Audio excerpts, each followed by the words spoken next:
Namaste and welcome, friends. I'm so glad that you could join us for our Wednesday class and meditation. And this one feels like a special one. I'm really excited to be introducing you to a new friend and colleague, Michelle Maldonado, and we'll be in conversation for the next hour. But I want to start with a kind of formal intro, just to give you a feeling or a sense of background here. So Michelle is the founder and CEO of Lucencia, and I think I pronounced it right. Lucencia is a human potential and mindful business transformation forum. So it's dedicated to developing leaders and organizations with a positive impact in the world.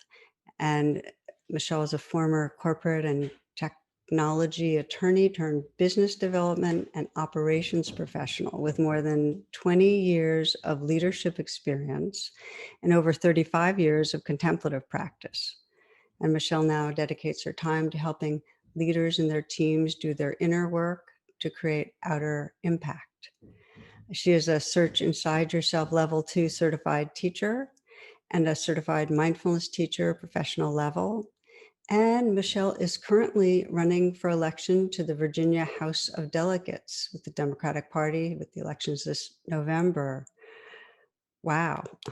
Welcome, Michelle. And thanks so much for being willing to do this. Well, thank you. And thanks for that wonderful and kind and generous introduction. It is such a treat to be here with you and in this conversation today. Yeah. Well, I thought I'd just start personal. And I mean, 35 years, you started as a teen, right? you know? Well, I actually started, I wish I were that young. I started when it was first introduced to me when I was 7. And that changed everything. And, people who have heard me talk before have heard me tell this what I think is such a sweet story. And just briefly, I grew up in a traditional Roman Catholic family in New England. And my grandmother's sister was Buddhist, a practicing Buddhist. And she didn't have any children and she traveled the world. And she was everybody's favorite aunt. And one summer, my older sister and I got to spend the summer with her in Casper, Wyoming, where she introduced us to some of the indigenous communities and traditions. And then shortly after arriving, she asked us if we wanted to come sit quietly with her. And we did.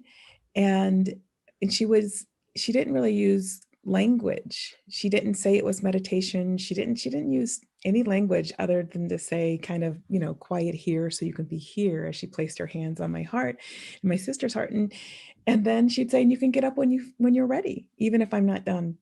And the thing that I knew at that young age without words was feelings. And I just knew that I felt different, that the colors were more vibrant, the sounds were crisper, and that things just didn't bother me the same way.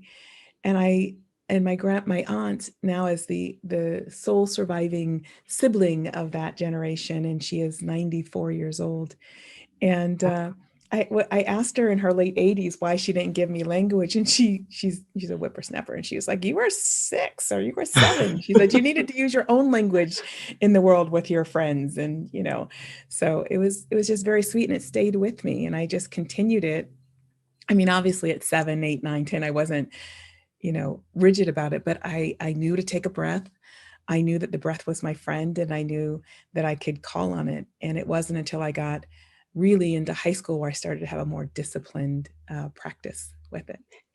Wow. So did you have a kind of formal introduction in the mindfulness world and tradition at some point? I did.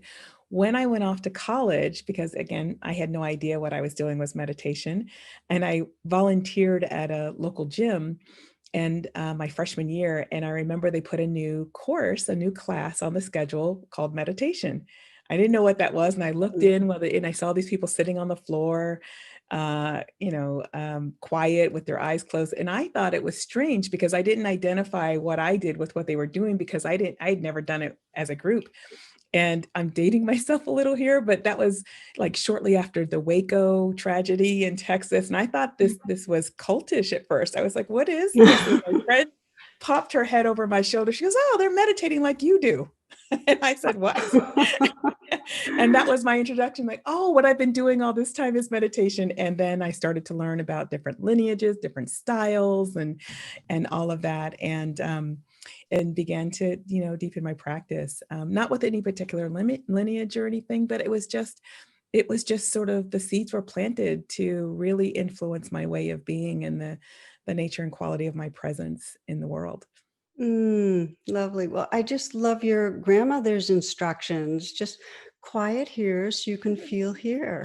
I mean, we don't need a whole lot more, do we? Very simple.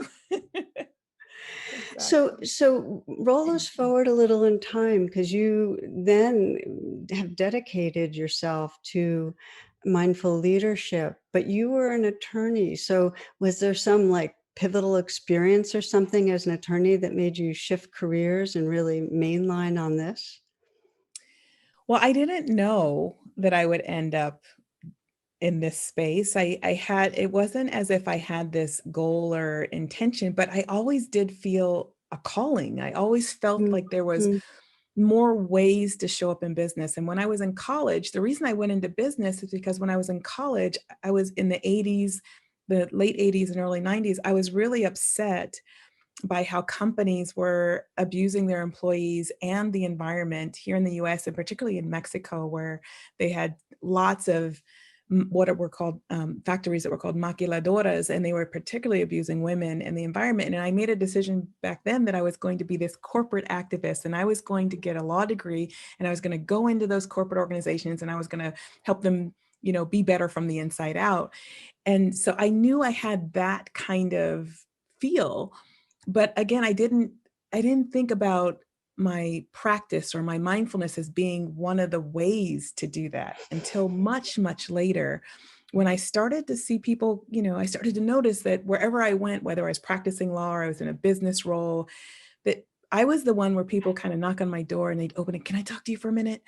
And then they'd come in, shut the door, and then they'd be gone like an hour later. And I would have so much work to make up at the end of the day because I was the one. And I was also, once I moved out of the legal space, and then I went into working in an online learning institution for adults, um, my team that I was brought in to kind of create something new, we were outperforming our sister brother teams by double digit millions of dollars. mm, mm, And my boss finally asked me one day, what is it that you do that's so different? And I didn't really understand the question because I didn't think about it in terms of what I did. And it dawned on me in that moment. And I said to him, it's not what, it's how. mm, And I explained to him. And mm. then he quickly said, well, I don't get any of that, but it works. So go ahead and keep doing it. And so that's when I started to, around 2012, I started realizing that this was important, and that I wasn't intending to be quiet about it. I wasn't ashamed about my practice. It just never occurred to me to be open and public about it until then. And Mm. I saw one day, I think it was Jeff Weiner had done a post about managing compassionately back in 2012. And I said, well, you know what? He's the CEO of a publicly traded company. At the time I was a director. I'm like, I'm just a director. I don't have anything to lose if he can be that out about. So it was from then on, I started to integrate, to be public about it, to share about it, to teach about it, to create things about it, and to show why it was important to bring mindfulness into our walk and talk in the four walls of our Mm, ecosystem. mm. And it just mattered. And that's how it all kind of started. Wow. So I'm curious, if I was a fly on the wall when he asked you, what are you doing? And you told him the how, what's the how? Yeah. Which is really like, what makes a mindful leader, and what was it you were doing? So I didn't go into as much detail with him as I will here, because I do Yeah. think that there are qualities, and we have lots of beautiful people like yourself and Janice Barterano. And, I mean, there's just so many people who speak on this and do beautiful justice to it. When I think about it, the first thing I explain to him is, how we show up matters, and how we respond and treat other people matter. And it can't just be focusing on the human doing part, because we cannot, even though we try to tell ourselves we can multitask, we can compartmentalize, we bring all of ourselves to whatever we are doing. And that all of ourselves means our traumas, our biases, our life experiences, our joys, our passions. We bring all of it with us, and we spend a lot of energy trying to manage containing parts of ourselves in these spaces. But I would always give permission for my team to be whoever they were, and to feel that that they were safe if they made a mistake, right? So there's a lot of, conversations around psychological safety, and then really holding people accountable, but not in judgmental ways. In conversations, a lot of people say, hey, how do you have difficult conversations? And the first thing I say is, I don't label it as difficult conversations. I just label it as a conversation, because words matter, and it starts to create a mindset as you enter into the dialogue. And so as a mindful leader, you are best supporting yourself and others when you bring those elements into it. And then you're also really aware. And the way I think about awareness, I call it like a mindful awareness, and I think about it in context, because everything happens in context, whether you're sitting on the pillow or you're at a table at the office or on a Zoom room like we are today. Everything is happening in context. And so I describe it like 3 concentric circles, with ourselves being right in the center, the next one being others, the third being the surrounding, and all of that creating our ecosystems. So that awareness that we have has to travel through all those layers. And when you are finding yourself, sitting at a meeting table and being frustrated that you're hearing something you don't like, you need to be aware of that. Your jaws are clenched or your shoulders are tight, because we know from the research that the body gives us information. And it's not that it happens separately from the brain, but the awareness is the full sort of conscious awareness that happens at different times and sequences. And so the more we can kind of minimize the gap between when it shows up in the body and when it shows up in the mind, only helps us and helps those around us. So I also share that you have to have somatic awareness, and you have to be able to meet that without judgment, and see, just like, notice that its presence, allow for yourself to process it and work with that, the self-management pieces. So I often use the emotional intelligence framework as a vehicle for mindful leadership, because I think they're very, very intertwined, and that base of it is self-awareness, and what cultivates the self-awareness is the mindfulness. I love what you're saying, and I'm right there with you. And I know the big challenge to what you're saying is that when we get emotionally reactive, we lose awareness. We're actually not even sometimes able to notice that what's going on. And how do we get ourselves back to that place of more balance, more recognition, and so on? And I'm wondering if you just speak to how you guide people when they do find themselves, tripped off with anger or really anxious about a meeting. Okay, they notice it, and then what? Yeah.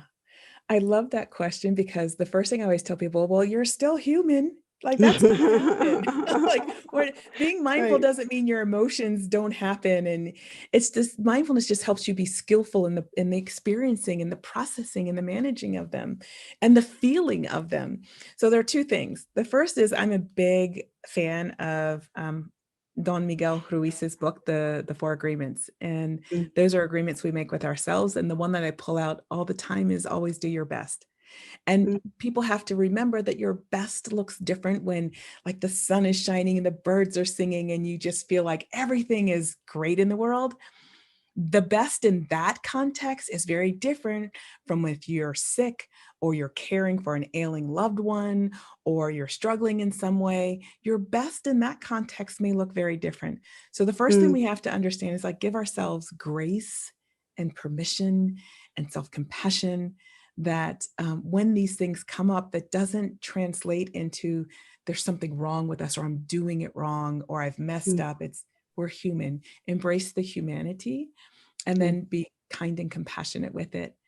And the other thing is to really understand when it's appropriate to allow those feelings to be expressed. mm, Again, your context is going to matter. When you are feeling in the throes and you're really, and all of a sudden you catch yourself and you're like, oh my gosh, I really just lost it there. The, or you are feeling very out of sort of balance. One of the things I often do to people is I just go straight, feel your feet, feel the sensation of your mhm, feet on the floor, just ground yourself and mm, notice that. Or take a deep breath, because we know the power of the breath. We know that, and maybe it's take 3 breaths, right? Because we know that the taking and slowing of the breath activates the parasympathetic nervous system. And we know that if we elongate the exhale, that it also activates the vagus nerve. And those two together, the parasympathetic nerve and the vagus nerve together, help really support the body coming back into balance, to help mm. your mind come into clarity so you can be more choiceful and skillful in your response. So I often say, be easy on yourself, but be accountable too. And at the end of all of that, if you need to apologize, then apologize. And it's not an excuse, but it is an explanation. So you don't want to, Mm, feel like I said sorry, so that should be it. Depending on how you showed up, there might be some hurt feelings and it might take some time. But being accountable for how you showed up and acknowledging that to the other person or people is also part of that process. beautiful. I love it. I love it. Yeah. So, personal question. We all have like a trajectory in terms of how we're waking up as mindful humans, mindful leaders. Have there been areas that you've really had to pay extra attention to that have been challenging in cultivating these qualities? Because I'm getting that you have some natural tendencies. There's a reason people would come to talk to you. You'd be the one. And what have you had to work on? What's been hard for you? Oh, so many things. Let's see where to start. So the first thing I will say is I grew up in a family dynamic where I really had to kind of fend for myself. Now, what that did is it made me fiercely independent and very capable of getting things done. As an adult, what it did is it created a pattern in me that I never asked for help, Mm, and that I had a savior complex. So in my mm, 20s and 30s, I exhausted myself because I tried to do everything for myself and I tried to save other people. That was not the right mindset. It's not my responsibility, nor can I save anyone, right? And mm, so I had to really learn how to ask for help and disrupt that mental narrative that would tell me that asking for help meant I was incompetent, that I was not good enough, or whatever the stories that I had kind of cultivated in my mind over the years. I had to work really hard on disrupting that. And then I had to also, instead of trying to fix things for people, ask questions more than telling statements, and help mm, them. Because there's this old proverb, um, I won't get it right, but I think it comes from the Bible about, give a man a fish if they have food for a day, teach a man to fish, he has food for a lifetime, right?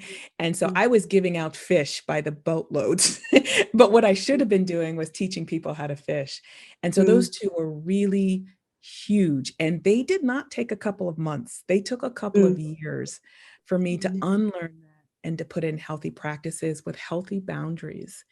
And you and I were talking earlier, and I was saying that I'm fond of saying that, we can't give from an empty well. So the first place we have to start is with that and critical self-care in establishing healthy boundaries. And because that actually is not just a gift to ourselves, it's a gift to everyone that we impact. So true. And it's one that does take decades to ease into, really. Self care, just because we really do care. And it's a care that's for this body, mind, and a care for others. You know, we have to start here. So, as you're speaking, and I love what you shared about your own because it's so relatable to. And, I was thinking for myself, okay, what have my challenges been? And I've noticed for myself that in organizations and when I'm in a leadership role, and I see it over and over again, is I just get goal directed and I forget humanness. It's like I get much more interested in getting things done than consensus and enrolling others and communicate, and it takes over and over again. And it just like, it's such a clear, you know, carryover of type A, but that's one of the ones that I'm imagining you see with a lot of the different leaders you work with, like how to wean them from that drivenness to have something accomplished immediately, to being willing to be patient enough to really engage in a mindful way.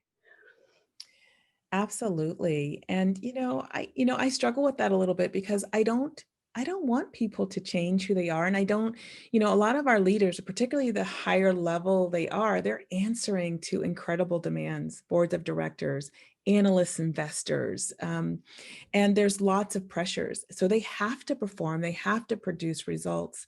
And so where I try to engage in the conversation is not to tell them, like, that's not the doing, the hyper focus on doing. I'm not asking you to let all of that go, to be nice.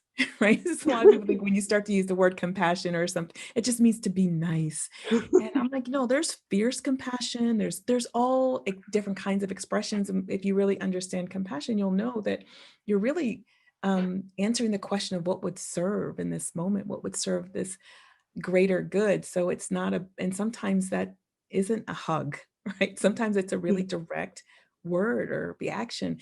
And so I infuse it with, um, as you're getting things done, don't forget to bring people with you. Don't forget to engage in human conversation around it. And don't forget that everybody's going through something you know nothing about. Mhm. And so we're all struggling with something and we're all celebrating some things. And so if you just even think about those things from time to time, it helps you to remember to keep the humanity in the equation. So then instead of barking something at somebody, you're asking or telling or directing, but your tone, your posture, your presence is different. And again, not necessarily kind, it can be directive, but there is a way that we speak that invites others in to follow or to lead with us. And there's a way that we speak that keeps up a wall. And I invite people to be mindful of how they're showing up. And that is an awareness of body language, of tone, of words chosen, and whether you're paying attention or not. Because sometimes when you're doing, you're in a meeting with someone, you're not even really paying attention to them. You're on your keyboard, you're checking your phone, you're like looking who's walking by the office, you're all over the place. And I invite people to think for a moment of a time when they were in a conversation and somebody was doing that to them, and how did it make them feel? And the things that come up over and over again that I just use this in this bucket is everybody wants to feel heard, valued, and seen. And when we show up as leaders, we have got to be even more intentional to make sure we are honoring those three things. In the Atlantic, in I think the summer of 2017, there was an article that talked about how leaders, the higher level they go, the less compassionate they become. And it's not because they become worse people or their capacity to be able to be compassionate is diminished. What it means is that with the demands, we lose our focus and we start to singularly sort of have these blinders on. So that the higher level you go, sometimes the more effort at reminding yourself, at expressing it, allowing compassion to flow through you, um, isn't as natural because you're so hyper focused on getting things I done. think that's a really important point on the hierarchy. The higher you are, the less compassion. And I think partly it has to do with demands, but I think it's similar to a lot of the research that shows that the more wealth and power, the less empathy, because I think there is something with power that severs us from remembering what's it like for you.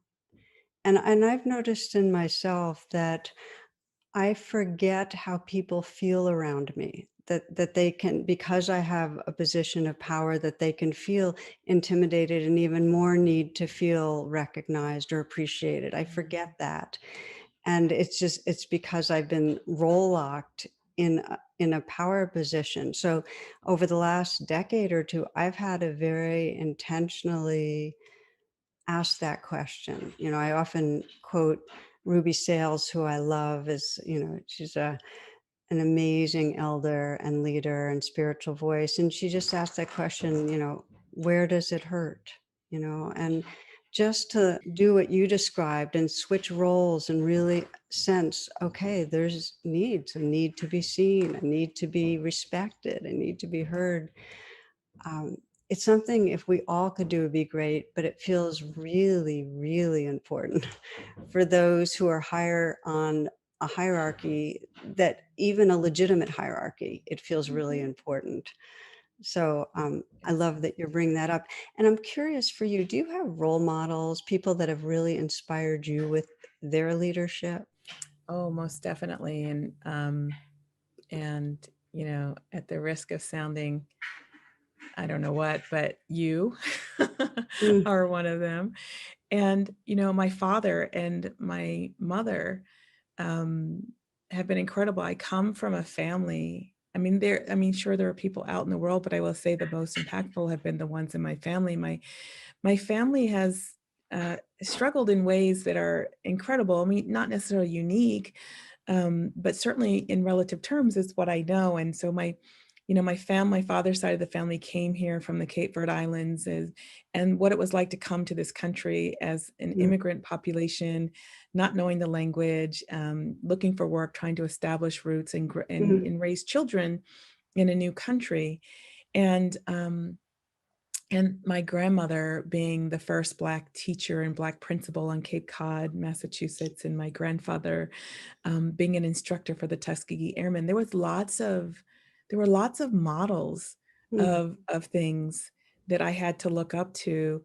And my father being a teacher, and my mother, my parents are divorced, so I have a few mothers. I'm blessed to mm, have a few mothers, and but all being in the education world, mm, and not just looking at formal education, but like lifelong learning. What does it mean to just be, have a beginner's mind all the time with everything? mm, So those have been pivotal for me. And then when I look out into the world, there are our normal everyday that we see out, historically. And one of the things I will say that, more recently, they've been the people who have been trailblazing and becoming the first of people, whether the first, Asian American Pacific Islander to be in a particular space, or first woman, or those, because when you're the first, and it could be the first, male or transgender female, or when you are the first, there's a whole lot of stuff that comes your mm. way, and there's a whole lot of thicket that you have to cut through to create the path for others behind you. So I have a particular admiration for those who step into those first roles. I'm right there with you. Yeah. And, in a way, we're talking of, you're mentioning known people, referring to the known we know through, the last couple centuries. We can think of the spiritual kind of leaders that were Mhm. also social change agents and so on. But I also wonder, and people listening might be thinking, so what does mindful leadership have to do with me? And it's so relevant to all of us. I mean, I'm so aware that we all have a role to play, and that in that role we emanate those qualities. So I kind of wanted to just have you speak a little to how the whole realm applies to each of us. Yeah. Well, the first thing that I really believe that we often hear, kind of give lip service to, but it is so incredibly true, that we are all not just connected, but we're interconnected and interdependent. And truly, what happens in one place impacts other places. So I just had a conversation recently with someone that says, but what if I don't care about those things over there? It doesn't really impact me. And I'm like, but it does. And let me give you an example. We see things that happen just in our country that may happen in a particular community, and we don't pay a lot of attention to it until it spills out into broader communities. But Mm. if we paid attention to it when it impacted this insular community, then if we looked at the trajectory of that, we could mitigate, we could even prevent additional suffering. And that suffering can take many forms. That suffering can be very felt and individual, and it can also be collective. And when we talk about trauma, we have individual trauma, we have collective trauma, and we have intergenerational trauma. And our nation has a lot of trauma built up over centuries. So even if you are feeling good in this moment, you know that if we don't handle things like, people able to have enough food, or people being able to have enough a roof over their head, a safe home, and having food and housing security, or that limits population in communities from being able to thrive and flourish. And when people can't thrive and flourish, they do a number of things. They can give up, and then it becomes the government, our tax dollars that has to care for them. They could turn to crime because they can't find another way to get what they need to care for themselves or their family. We pay for that as well. Or they could develop health conditions that, that then ripples across. Even if they have insurance, it ripples across the sphere. So it matters, because what happens to your neighbor is also happening to you in some form or fashion. And if we can get ourselves to be that, and to acknowledge that, as not thinking, oh, it'd be so nice if everybody felt that way. We should not be worried. That's like an example of me trying to fix everybody else. That is not our responsibility. Our responsibility is to show that and be that ourselves. So when you bring that into work as a mindful leader, people feel that. And people are like, what do you mean we can feel it? I use this example all the time. Think about, maybe when you were a kid, if your parents, whatever family unit that was, whatever the adults were that were caring for you, had an argument, but you weren't in the room, but you walked in the room, and we have this expression, man, that tension was so thick you could cut it like a knife with a knife, right? We've all said those things. So we can feel that, and you can be in the presence of someone and feel a certain way. So we know that these things matter, and when you're a leader, that is even more powerful, so that you can, because how that exchange, that energetic exchange, that influence, it activates how people respond to you in many ways. Now, the other piece of that equation is that, they're showing up with all their stuff. And Mhm. so just because you're showing up mindful and present and aware doesn't mean that people on the other side of that are going to be nice or respectful Mm. or whatever.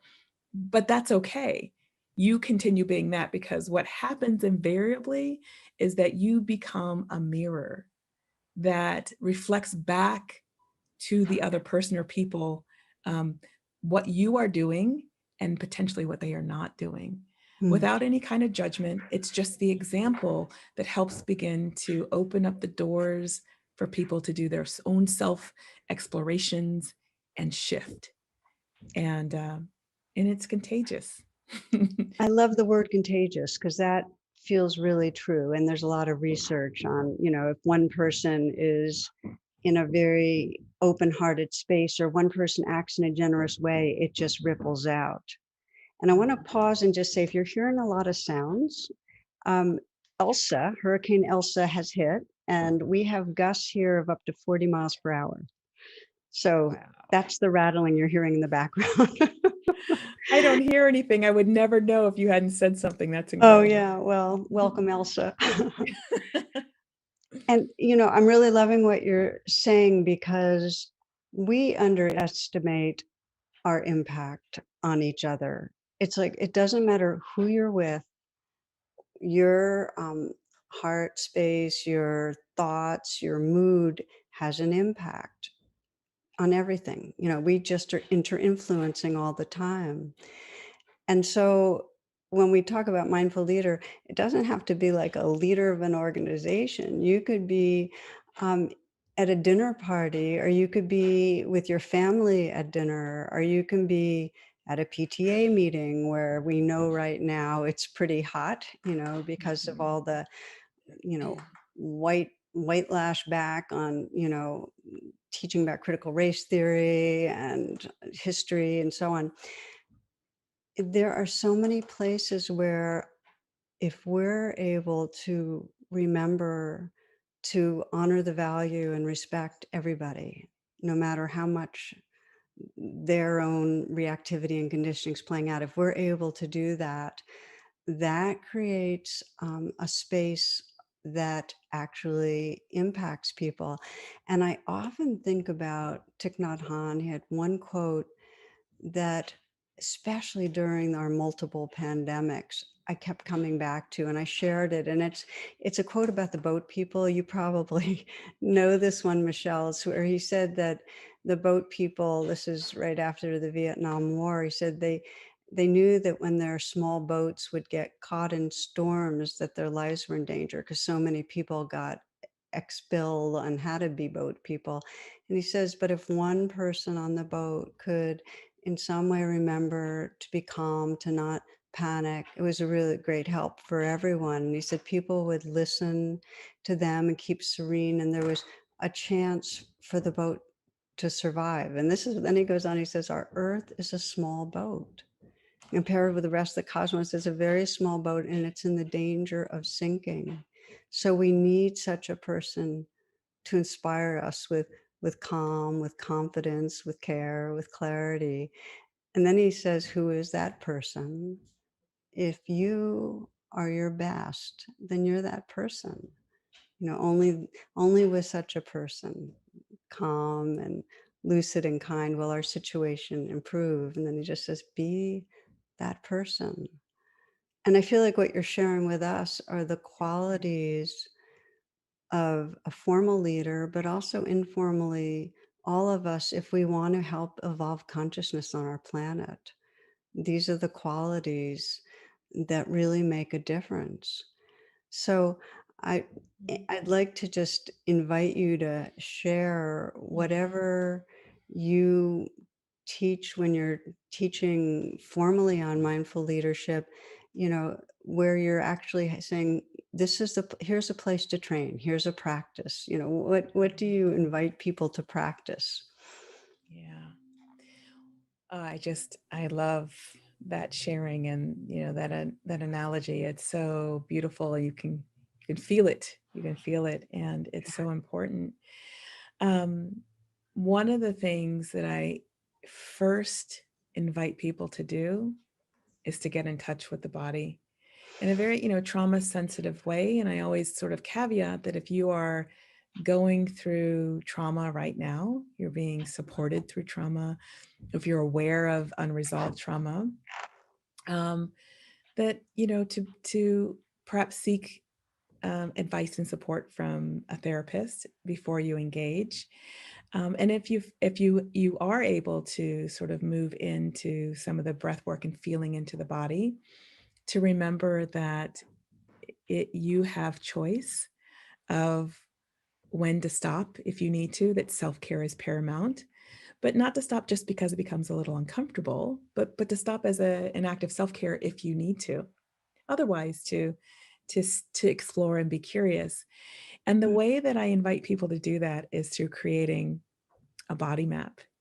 mm, And I love the exercise. So it's kind of like an interactive body scan, the way I express it and explain it. And I borrow from the work of the research that was done in a Finland study back in 2013, but also the newer work of Dr. Lisa Feldman Barrett that talks about how emotions are made and all of that. But what I essentially do is help people understand and identify where in the body emotions show up for them. And so I will guide them through a meditation of love.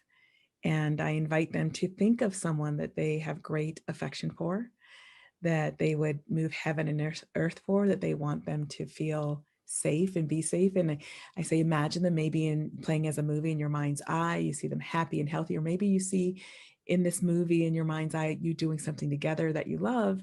And I just kind of walk them through that. And then I have them take a breath and pause, and then hit the pause button on that movie, and then turn their attention to the physical body and see if they notice any sensations.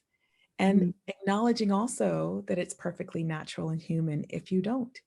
That maybe for you, you just feel neutral. You don't really feel anything, but mm, just noticing with curiosity and kindness, non-judgment, what locations you might feel something in your body when you are evoking these sort of emotions of love. And then we take another kind of pause and breath. And then I ask them to go to their mind and notice what are the mental narratives or stories that are playing as they're thinking about this person and feeling this way.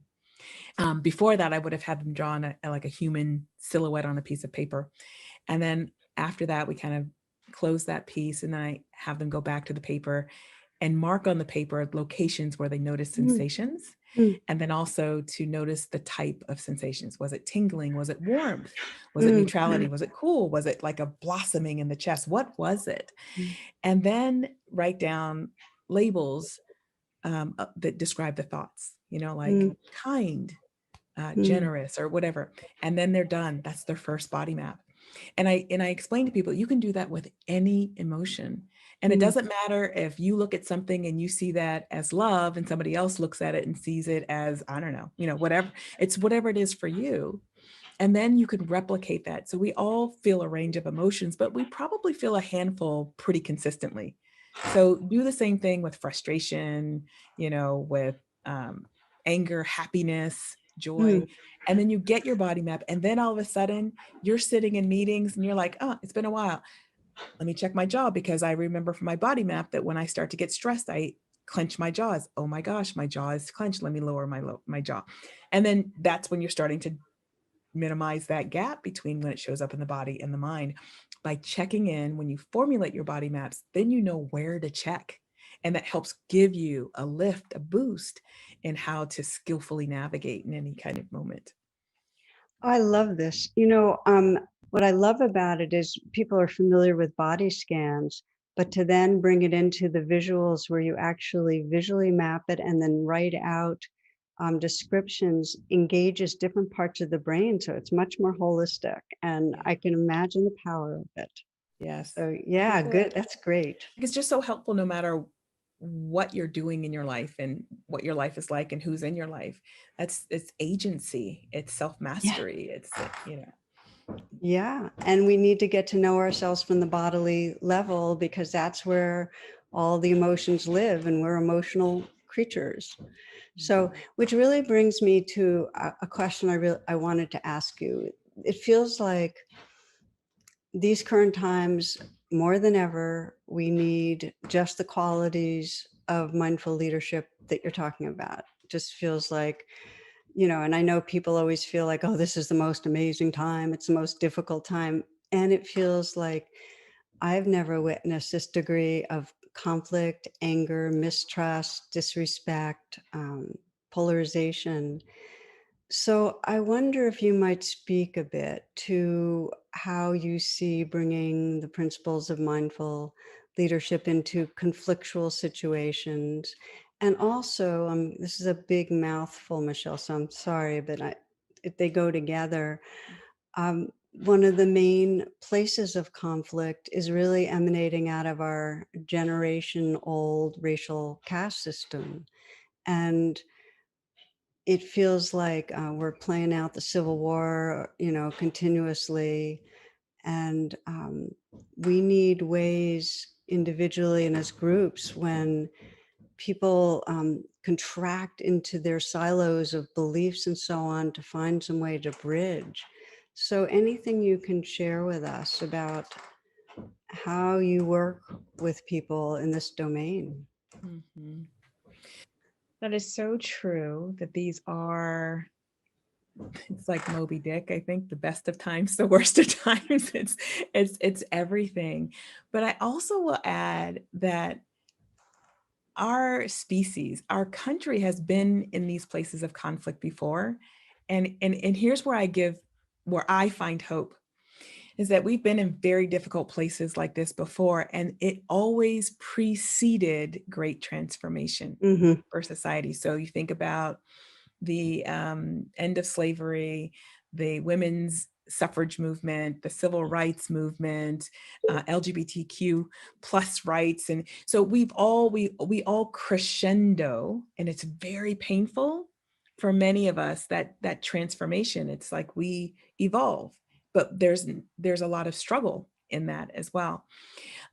So I let people sort of be okay with that, but also acknowledge that, complacency, inaction, silence, they either enable continuation of systems that don't serve us, or they can be used to help transform.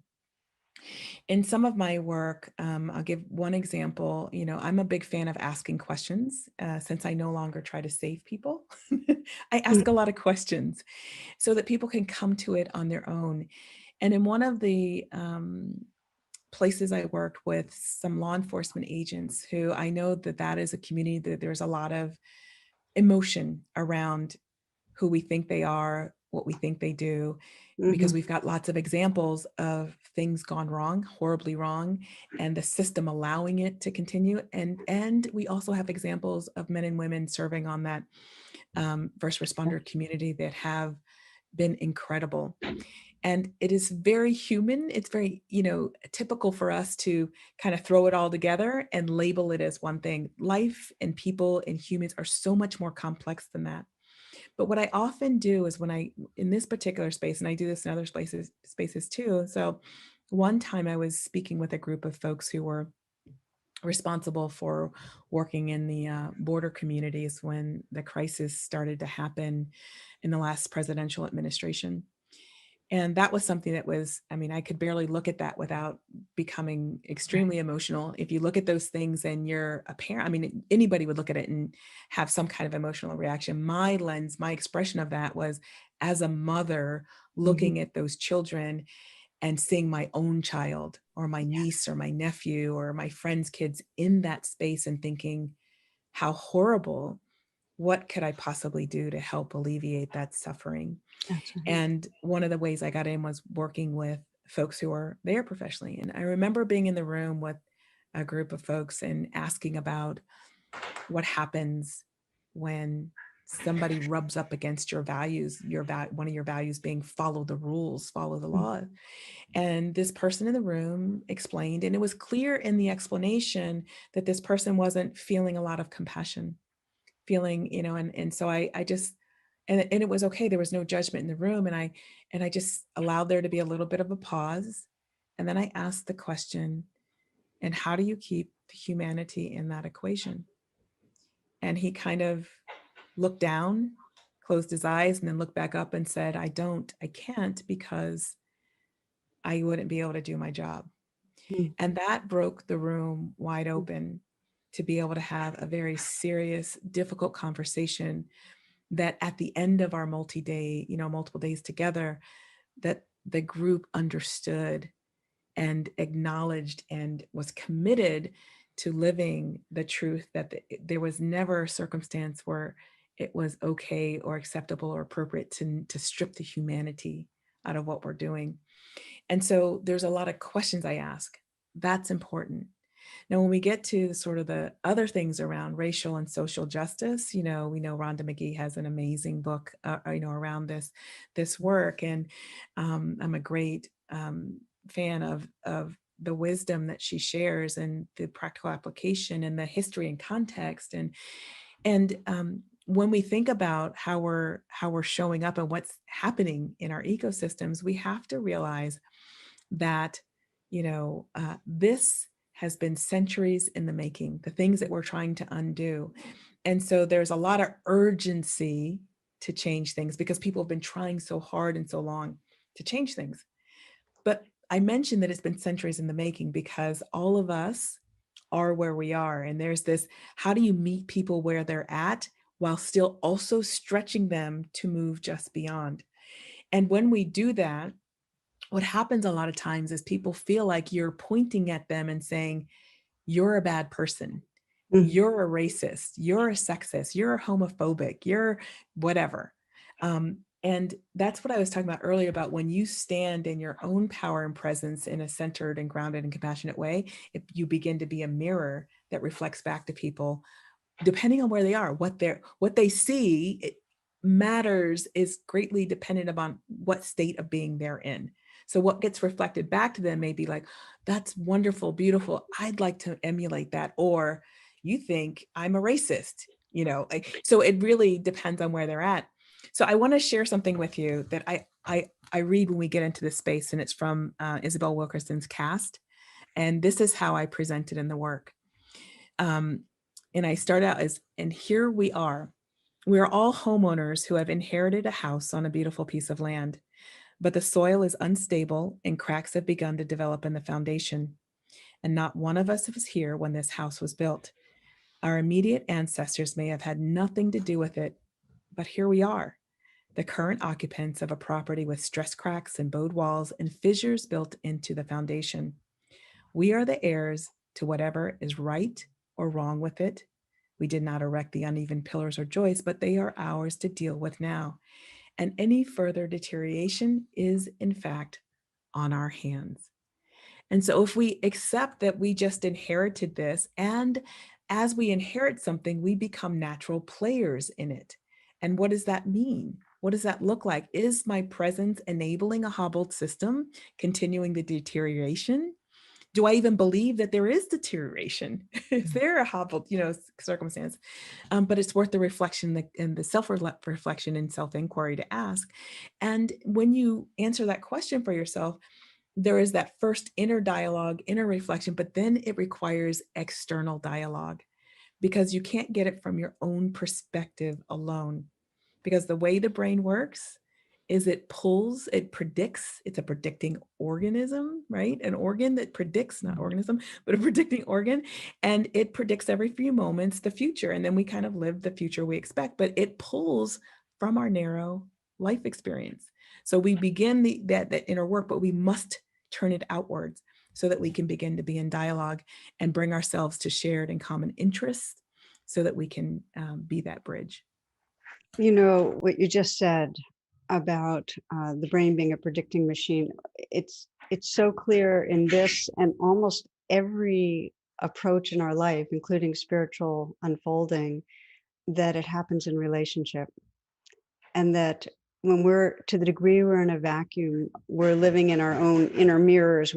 All we're doing is, it's that confirmation bias. We're just going to keep sorting for what already we believe in.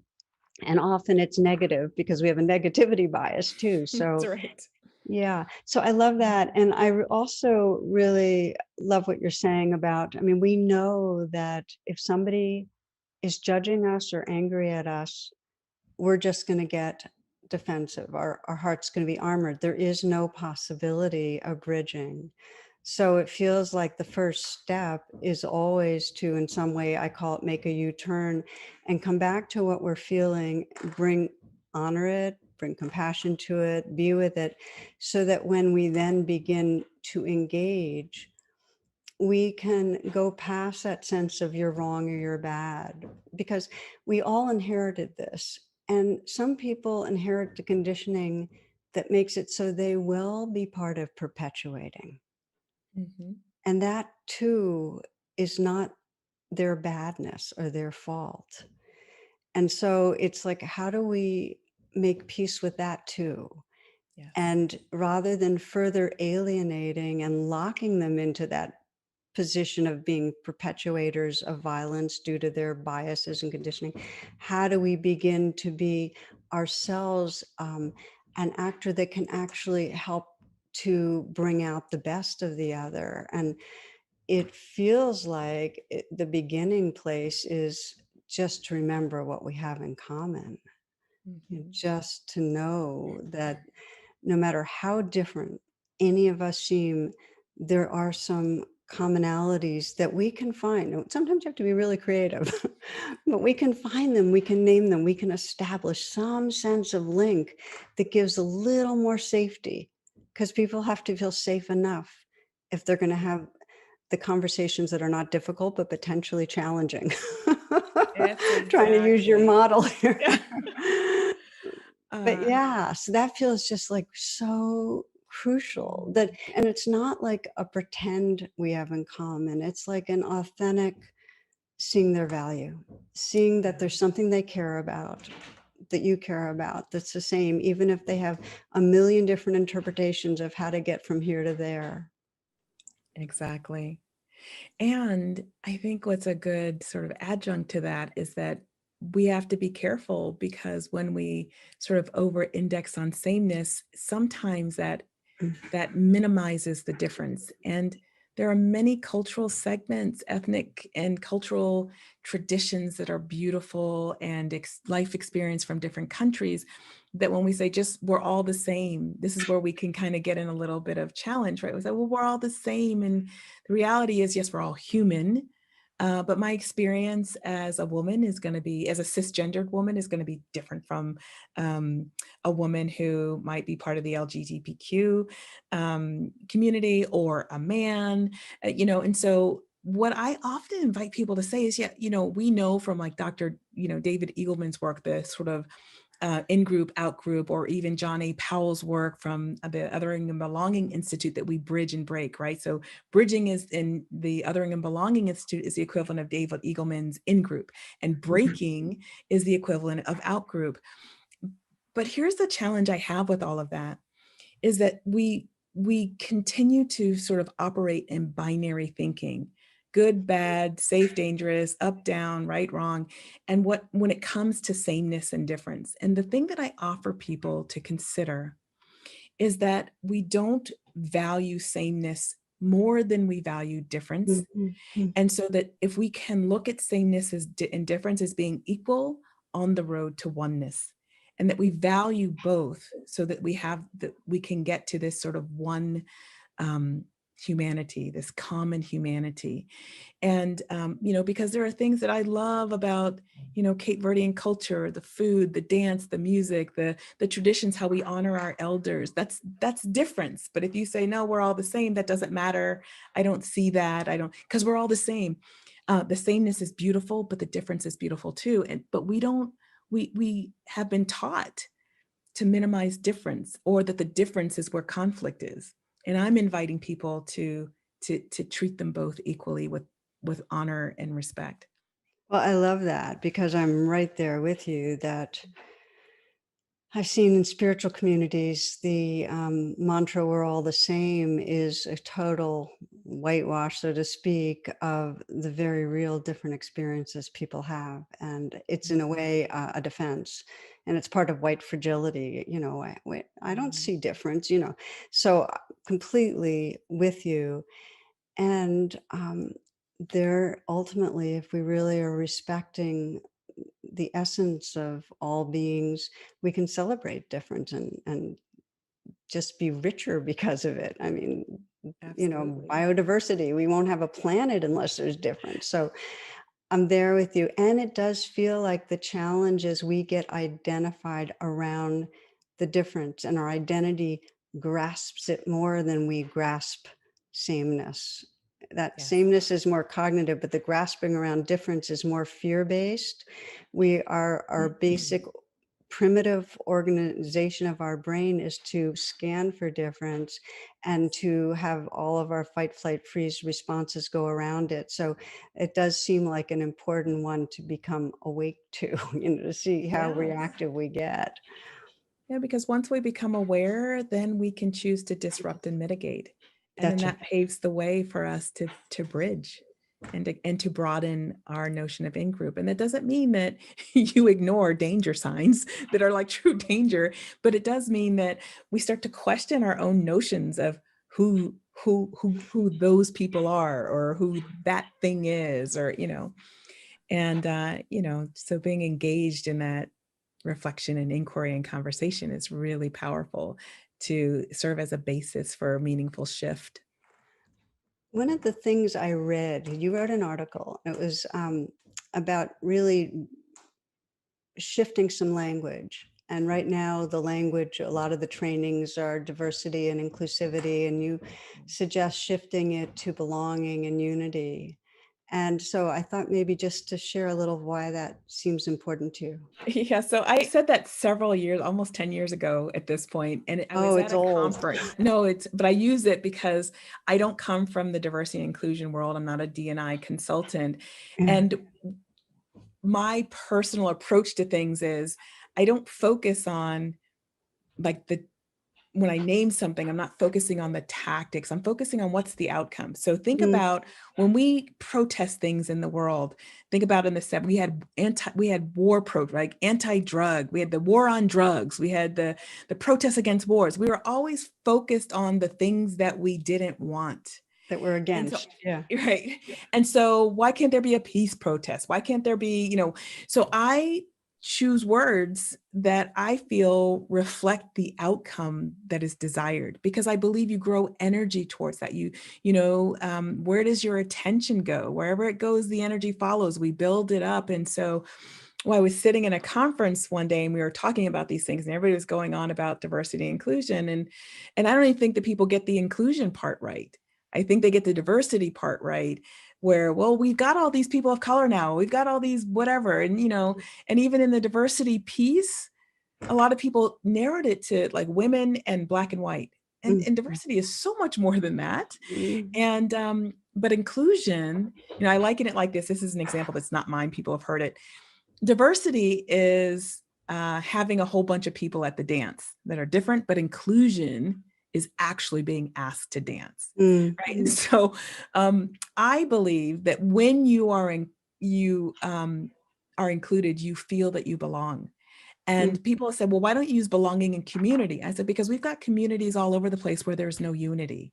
Yeah. And so I look at, if you have belonging and unity, you've got healthy communities, you've got healthy and civil discourse, and everybody wants to feel like they belong. And we can't feel like we belong if we don't feel like and that unity is there's trust, there's respect, there's kindness, there's accountability, there's all these things that I think aren't reflected in the D&I language. I brought it up because I really love it. It's like there's a Hebrew saying that people, when there's no vision, the people perish. And it's like, can we frame things that really bring more and more into our shared psyche what's possible? Because what's possible becomes a gravitational field that draws us versus what we're against. So I resonated with it, which is why I asked you. And that really actually leads into just a couple more things I really wanted to get to. And one is, I was so inspired and delighted to know you're running for Virginia delegate. And I'm kind of curious, like, can you share what motivated you? Why do you want to do this? Uh, Because not everybody wants to jump into the political fray.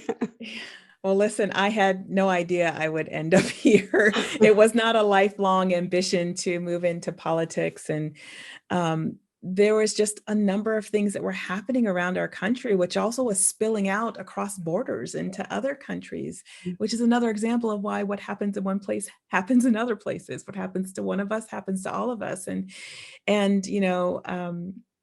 people have asked me this question multiple times, and there's not just one thing. It was just this incredible coming together of so many things, but two really key things that pushed me, completely into, okay, I've got to do something.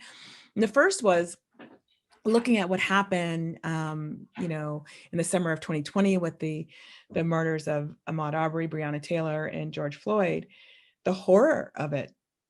Now, that wasn't the first time our country's been here. It was just the first time that we had recordings of it, that made it hard to ignore. Right. And then, all that came out of that. And then January 6th happened.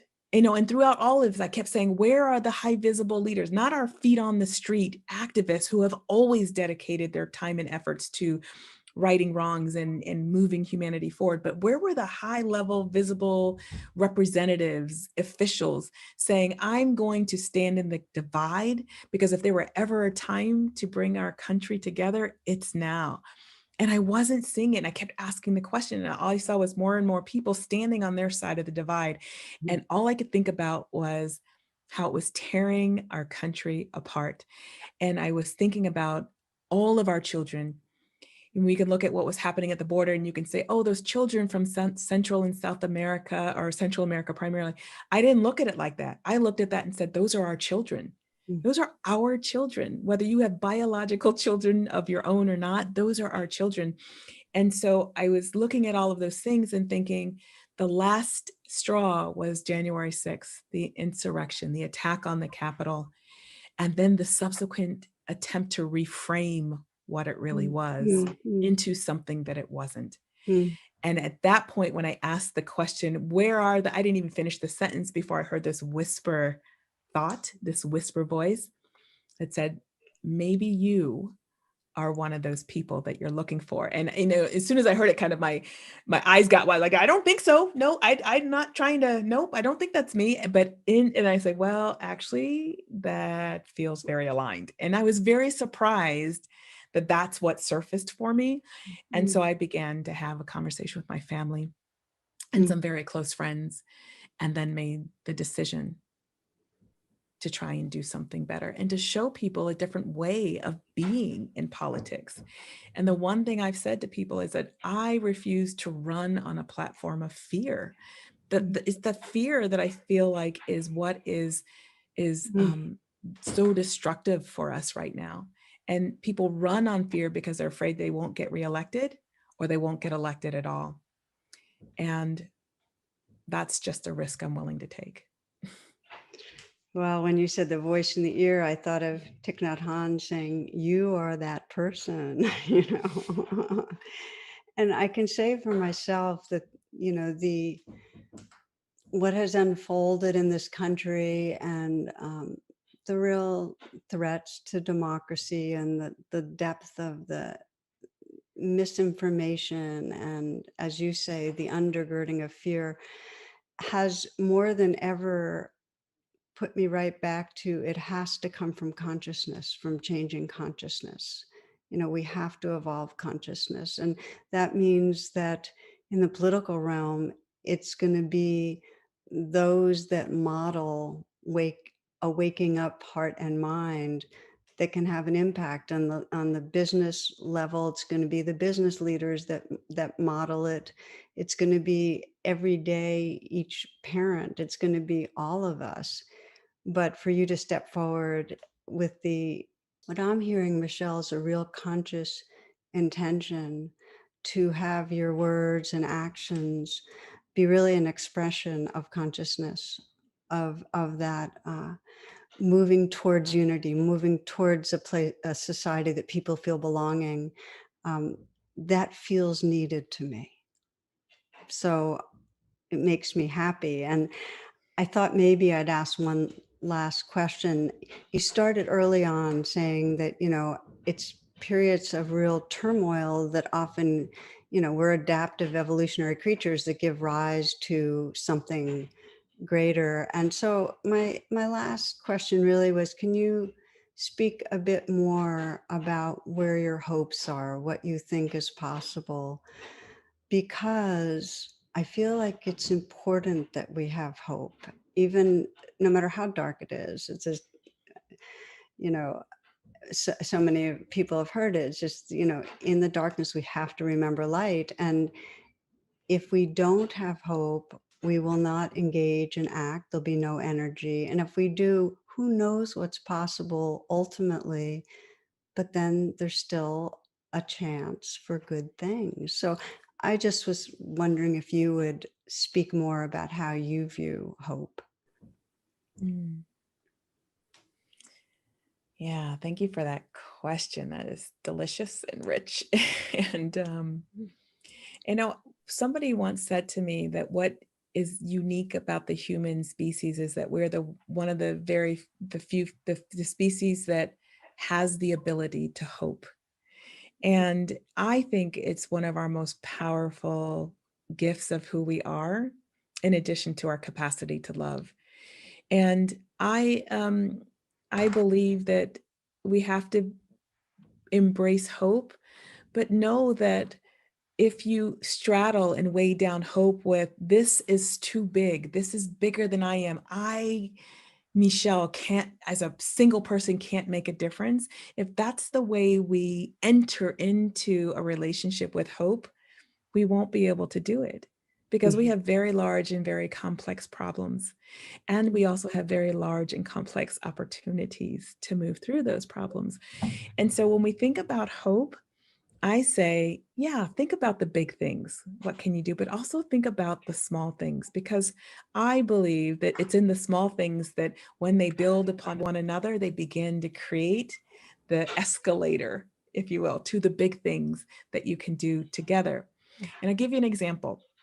When everything was happening in the summer of 2020, my husband and I looked at each other and we were just, I mean, our family was reeling, but we were most particularly concerned about our young son and him growing up in a world and feeling like, he's Afro Latino. He presents, he's dark skinned, and so he's got the Latino piece, he's got the Black piece, and just showing up in the world as a tall 6'3" young Black man, and worried about his safety. And seeing him, he could go either way. He could be fearful to walk in the world, or he could be angry walking in the world, or he could be self-actualized walking in the world. And we wanted to cultivate the conditions for that third option. And so we could look at all of that was happening, and he could say, and he could take his cue from my husband and myself, that there's nothing we can do, and to be angry or to be afraid. And my husband and I decided in that moment we needed to do something to show him that no matter what is happening, there's always something you can do. And that something you can do may be something very small, or it may be something very grand. And what we chose to do in that moment was to write an open letter to humanity, and then ultimately create a resource guide. But it was that cathartic exercise of writing an open letter to humanity that included my son's voice and his feelings, my husband's and mine, making it available. And then that helped instill confidence in him and the sense of empowerment that I don't have to be silent. I don't have to just be somebody who is passive and just lets it all happen. And it was something so small, but it gave him hope. And so I say, don't discount the small things. Mm. Find the joy and hope in those, and bring yourself that food and fuel to be able to dare enough to hope larger. Wow. Hearing two beautiful teachings in that. And one, and because we need to act and engage to keep on fueling hope. We need hope to act, and then we need to act to keep sustaining hope. And so I'm Yes. hearing two things. And one is that it doesn't matter the scale of the action. What matters is that our hearts are engaged in it. And that's really beautiful, because that's something we know it in very small ways around our own work. You get into one of those postponing things. And if you can even just do a little piece of something just to get active action, and you can start moving on it. So that's one. But the other thing feels equally important, which is co-hoping and co-acting. I Yes. don't think we Yes. can act alone or hope alone. The classic Fred Rogers mom who said, when you're feeling despair, just remember the helpers. It Mm, really helps me to think of you, Michelle, doing your work. I mean, it just helps me. It gives me hope. It helps me when I think of all of those people I know who just care passionately and are doing it on all the different levels. Just caring people gives me hope. And when I am engaged in conversations like this, or in any situation where we're together in it, that togetherness, it in some way relaxes some of that fear. And it just reminds me of the ultimate truth that we're not alone, that we really are in it, that we do belong to something larger. So I love both of those pieces in your story about your family. It's really beautiful. thank you. Thank you. So, any final words, anything you might not have said that you'd like to share before we close? Just that I really want to leave with an invitation for people to lean in and be okay, especially with the stuff that feels like you are particularly resistant to it. That is one of the biggest calls and invitations to lean in even more to broaden understanding. And not that you have to agree, but there is this acceptance that comes with understanding and acceptance of what is present that allows you to lean in and be that bridge builder. And if that's just within your own family and that ripples out, great. If it's something at work, if it's something at a higher level, if something in the community, but do what you can, be what you can, and be who you are, and always continue to go back and assess and reassess in that beingness, because it's in that that you create the glue and the fabric that we all are part of, and that again is where I think all the magic happens. Mm, well, your presence is contagious in terms of that heart wish. So thank you. That's beautiful. And thank you so much for being with us. I hope we get to have you again. Thank you. It's been my pleasure. Okay, blessings.